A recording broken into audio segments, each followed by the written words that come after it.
Madame, Monsieur, bonjour, chers amis en présentiel et en distanciel. Bienvenue à cette dernière séquence des ateliers et des conférences de la première journée de l'Université du réseau des référents handicap de la GFIP qui se tient dans cette belle amphithéâtre du Carré des Docks. Nous allons écouter le dernier talk de la journée. Vous savez, le talk, c'est ce moment de vérité où des personnes viennent raconter des parcours inspirants. Et vous savez peut-être qu'il y a des super-héros dans notre vie, et je vais vous inviter à en écouter deux ce soir. J'invite Marine Balançard et Quentin Bousse pour nous parler de la dyslexie. Qui sont les dyslexiques en France? Question simple, réponse complexe. Impossible de s'accorder sur la part de la population dyslexique en France, ni même dans le monde. Les chiffres, les pourcentages varient selon les sources, les pays, les périodes. 5 à 12% de la population européenne est dyslexique. C'est quand même 37 à 90 millions de personnes en Europe. En France, 6 à 8%, selon les associations françaises sur la dyslexie. Royaume-Uni, 10%. Allemagne, 1 à 15% selon les régions. D'autres études mentionnent que 5% de chaque génération est dyslexique. Hélène Taylor de Cambridge indique 5 à 20% de dyslexiques dans le monde, avec une héritabilité d'au moins 60%. Voilà qui donne à réfléchir. Ces écarts de chiffres ne doivent pas faire penser que la dyslexie est à la mode dans certains pays et pas...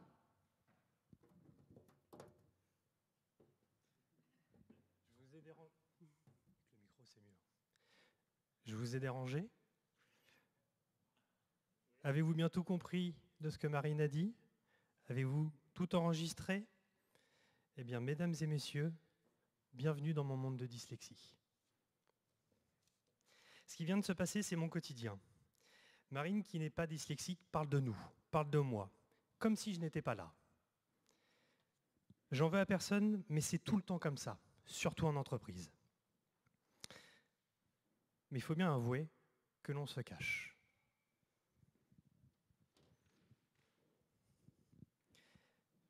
Je suis Quentin Bousse, je suis dyslexique, et avec Marine Balançard, on a écrit ensemble le livre « Les super pouvoirs des dyslexiques en France ». Je suis un 10 en chair et en os devant vous, et je vous invite à écouter ces quelques lignes. De con à dyslexique, voilà ce mal aveugle qui nous ronge de l'intérieur. Ce mot, sournois, complexe comme une dernière moquerie. Ce trouble, ce handicap, appelez-le comme vous voulez, car il n'en est rien. Il est une force, une chance, même si parfois elle nous rappelle à l'ordre. Lorsque les lignes en forme de lettres nous paraissent être des montagnes, que grand bien lui fasse, nous allons les gravir. S'écorcher les mains, se briser la tête. On avance encore et toujours, déjouant les pièges et les pronostics. Mauvaises herbes, sûrement pas. Nous sommes la diversité. Nous cultivons derrière nos paupières une vision singulière, personnelle, sur une route peu fréquentée. Nous sommes montrés du doigt et salués du pouce. Pour preuve, Einstein, Picasso, Spielberg, Steve Jobs, Hamilton, pour ne citer qu'eux. Ce regard sinueux nous stimule, nous transporte dans un imaginaire sans limite, sans frontières. Ce poids est léger et il nous porte. Bienvenue dans un monde aux 1001 portes. Impossible n'est pas dyslexique. Donc après lecture de ces quelques lignes, on va faire un tout petit sondage. À votre avis, en levant la main, est-ce que j'ai écrit ces lignes? Levez la main si vous vous reconnaissez dans ces mots. Levez la main si vous pensez qu'il y a des dyslexiques dans la salle. À part moi. Levez la main si vous êtes dyslexique.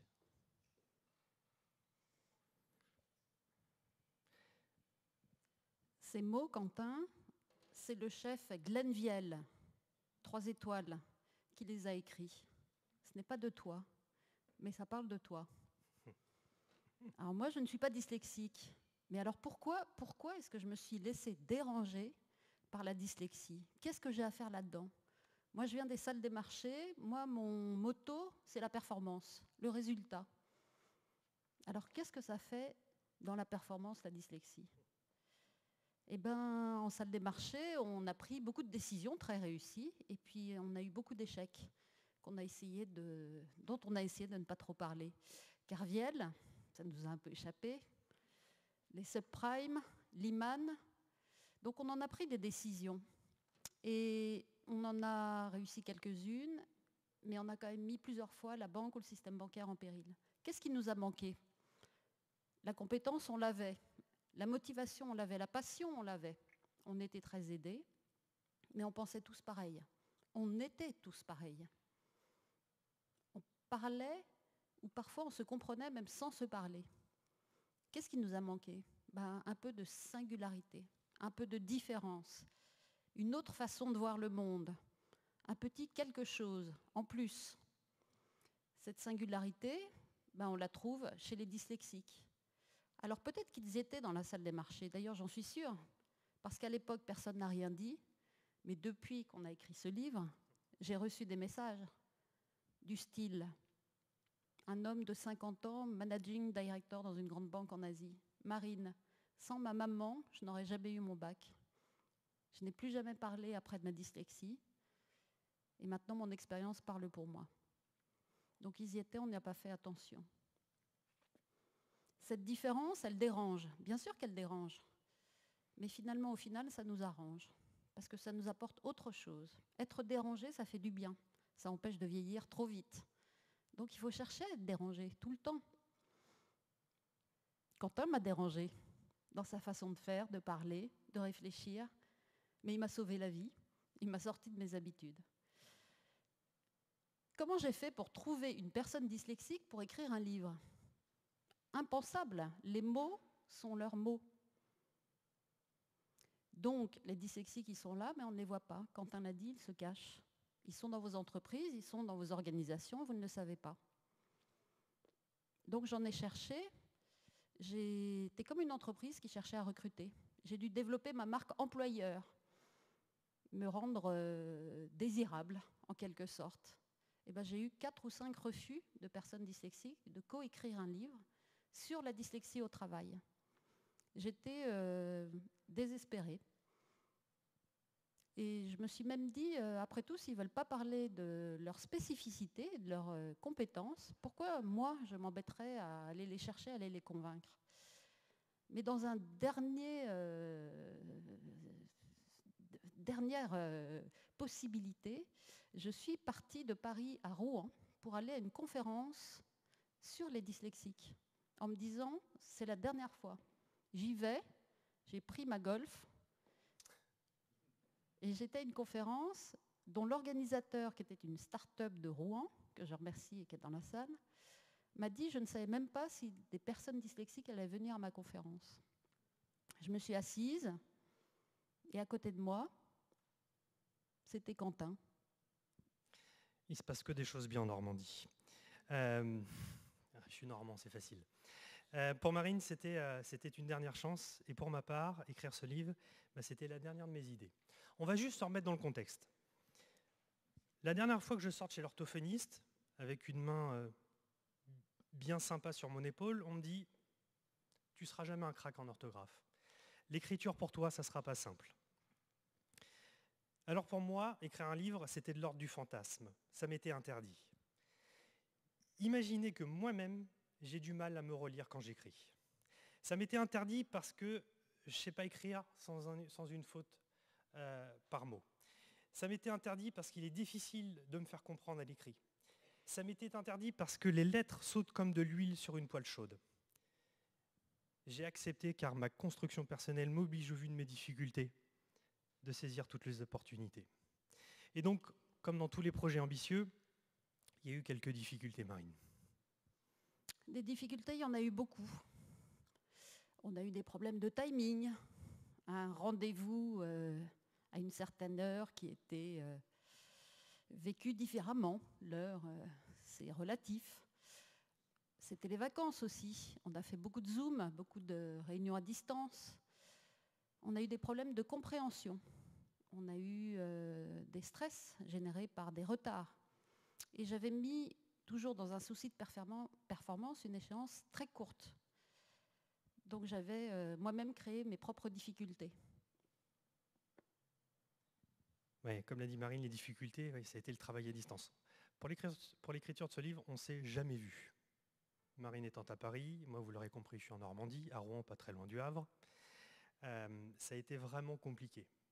Les WhatsApp, les mails, les Google Drive, c'est pas pour faire de la pub, on est d'accord.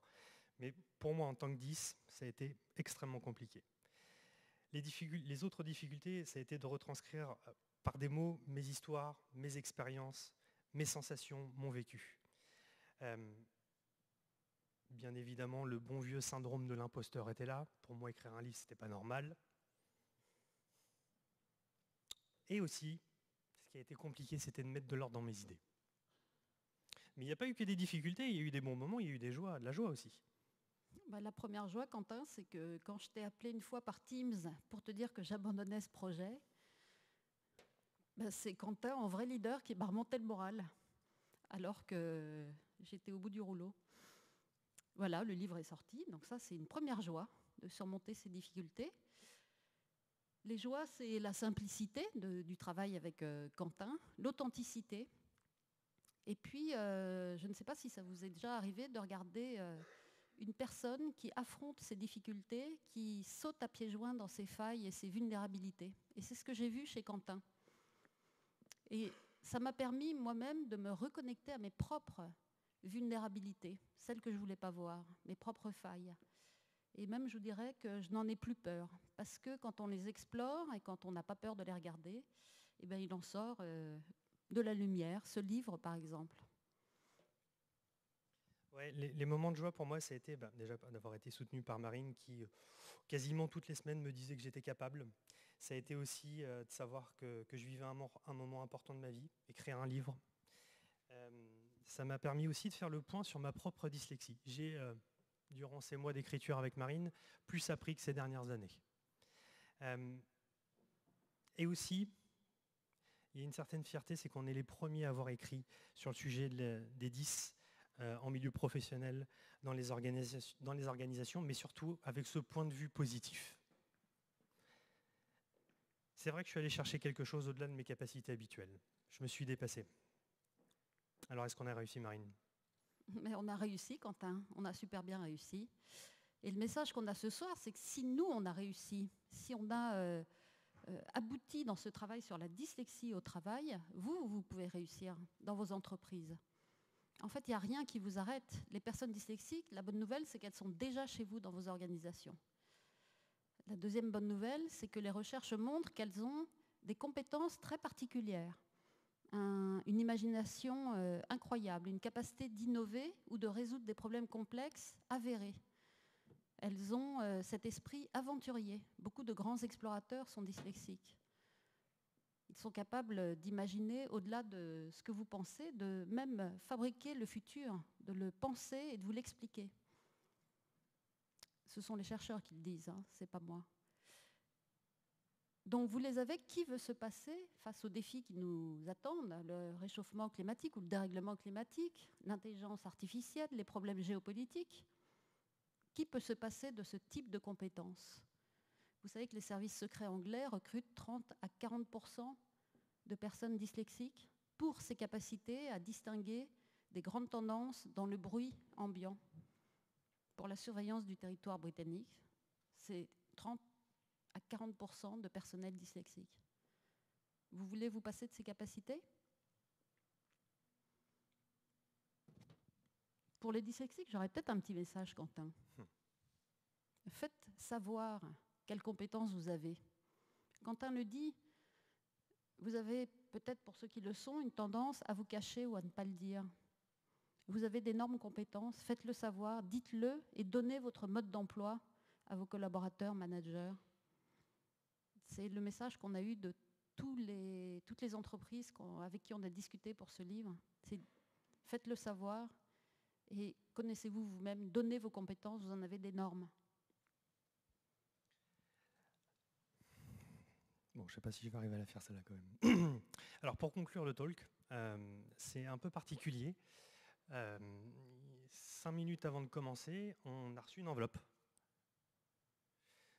Et on a pris connaissance de cette enveloppe et de ce courrier ensemble avec Marine.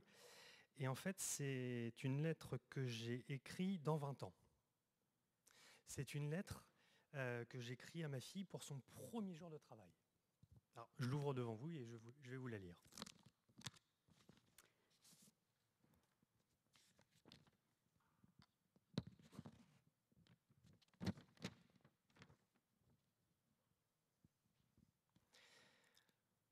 Charlie, c'est le prénom de ma fille.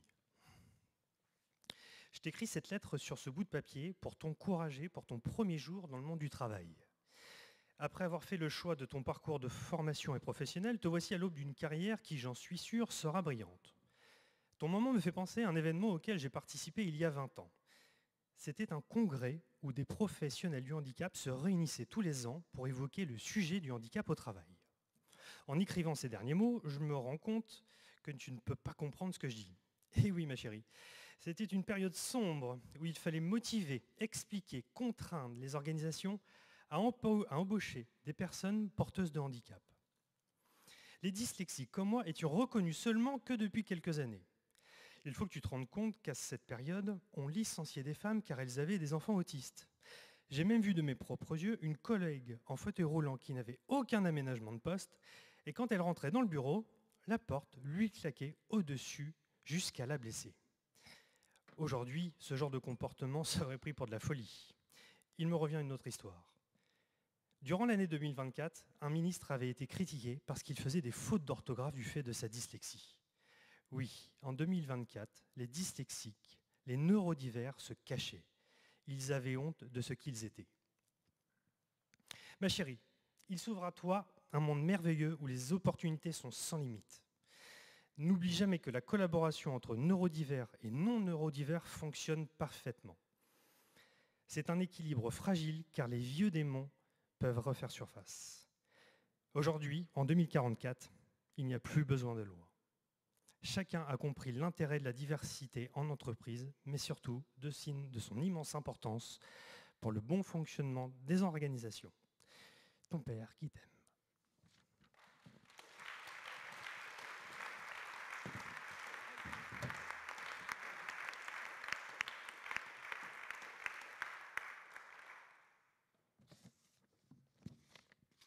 Merci Charles. Merci Charles. Merci à vous deux. J'ai les larmes aux yeux. Mesdames et messieurs, voilà nos super-héros de la soirée, Marine Balançard et Quentin Bousse. On les réapplaudit, s'il vous plaît.